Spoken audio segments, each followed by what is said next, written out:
Well wishes are pouring in for the family of the late Florida Governor and Senator Bob Graham. Graham passed away this week at age 87.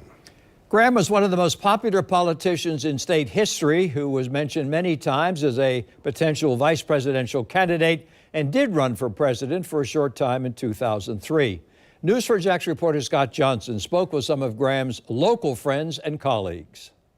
The announcement by Bob Graham's daughter Gwen that he had passed away at age 87 was heartbreaking to Robin Saran, a former Channel 4 journalist who was very close friends with Graham and his family. I mean, he was just kind of the genuine guy that people saw on the campaign trail. He really was. He had such a big heart for the people of Florida, and he really cared about everyone. And he was one of the first environmentalists before climate change was even in anyone's thought process. He was worrying about the Everglades. And then Graham went on to the Senate and multiple flirtations with both presidential and vice presidential runs. Saran actually interviewed Graham decades ago here in Jacksonville on what were called his work days. He would go to a project around the state and just do some manual labor all day to get to know what people do for a job. This was actually when they were building one of the tall buildings in downtown that's still there today.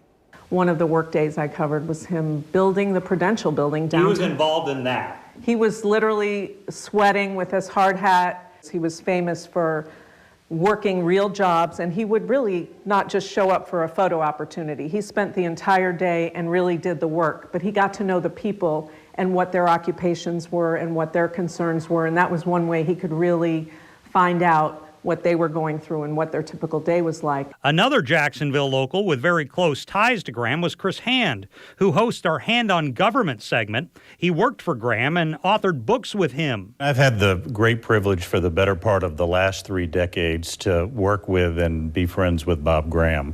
And he was really an extraordinary boss and mentor, teacher, and like I said, most importantly, friend. Graham's legacy is long, from his time as chair of the Senate Intelligence Committee, where he was one of the first critics of the Iraq War, to his time as governor.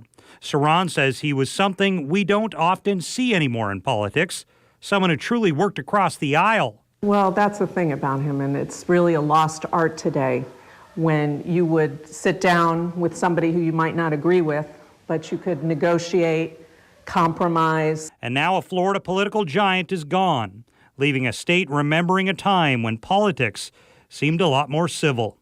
Scott Johnson, Channel 4, the local station. So good to see Robin again.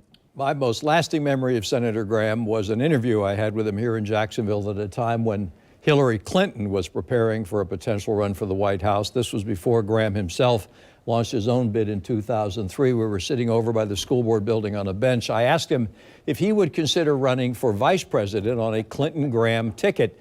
And Chris Hand, who was his aide, interrupted while we're doing the interview and said, "What about a Graham-Clinton ticket?"